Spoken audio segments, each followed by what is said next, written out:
Bonjour Fatih. Ravi de vous retrouver. Oui, plaisir partagé. Alors, on est d'attaque? D'attaque, oui, comme d'hab. Comme d'hab. Alors, on va démarrer par l'Observateur. On va démarrer par l'Observateur qui nous parle qui dévoile un peu les dessous de la réaffectation, j'y arrive, du camp Lat Dior aux Chinois.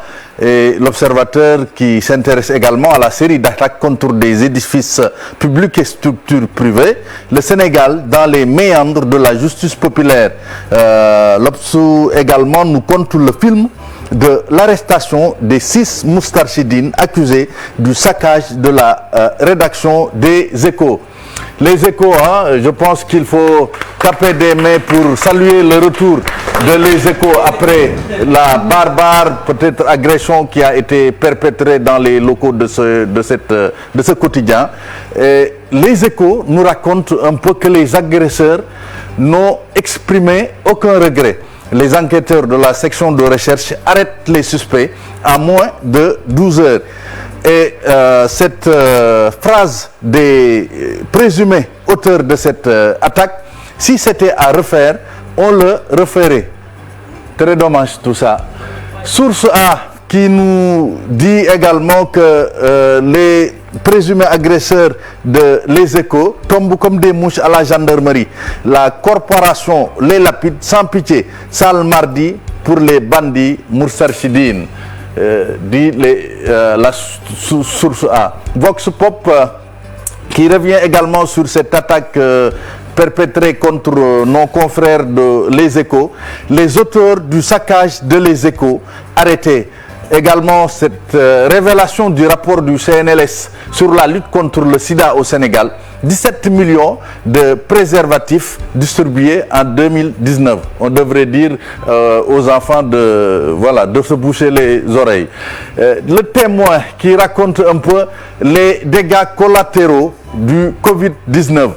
La fermeture de Schengen fatale aux VIP. C'est une question un peu parce que le journal se dit, selon des médecins, l'impossibilité pour les hautes personnalités de respecter le rendez-vous en Europe serait fatale pour beaucoup d'entre elles. Dans le même sillage, également, enquête nous plonge un peu dans l'impasse qui règne autour de l'augmentation rapide des décès Covid. 3 patients sont morts hier de la Covid-19, alourdissant un bilan déjà inquiétant. Et puis, décès de Moustapha Sourang, un homme que le journal qualifie au-dessus de la mêlée. L'As également qui met à sa une la photo de la présidente du Conseil économique, social et environnemental, Mimi Touré. Mimi et compagnie préconisent la méthode forte sur la propagation de la Covid et le relâchement. Également, chaude alerte du directeur du BOSS, bureau d'organisation et suivi. Il y a des risques forts si le secteur privé n'investit pas. Toujours la propagation du Covid-19, cette fois-ci c'est Nouakchott et Banjul qui demandent l'aide de Dakar. Le maire de Banjul souhaite le reconfinement de sa ville. Saccage du siège de Les Échos suspect aux mains de la gendarmerie. Sud Quotidien également qui nous plonge dans les élections locales de mars 2021, qui se projette déjà sur ces élections à venir. La bataille de Dakar aura lieu avec les photos de Amadouba, Alioune Ndoye, Abdou Karim Fofana et Abdoulaye Diouf Sarr. Record pour parler de cette d'Europa League avec FC Copenhague et Basak Sekir à 16h55 Dembaba pour un quart historique.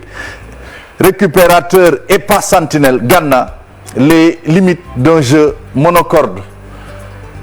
Europa League toujours avec ses huitièmes de finale retour. Manchester United et Inter pour accéder au Final 8. Et puis Oumar Daf, le sage, Gudu Sochaux.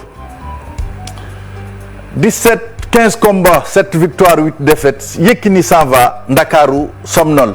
Ndakaaru, c'est l'écurie Ndakaaru. C'est Sunu Lamb qui nous raconte un peu, qui fait le bilan un peu de l'écurie Ndakaaru. C'était tout, Fati, pour cette revue des titres. Merci beaucoup Mortala pour cette revue des titres bien détaillée. Rendez-vous demain, Inch'Allah. Demain, Inch'Allah. Alors, on vous laisse prendre votre café matinal. C'était Mortala Gaye pour la revue des titres. Tout de suite, Miroir Régional.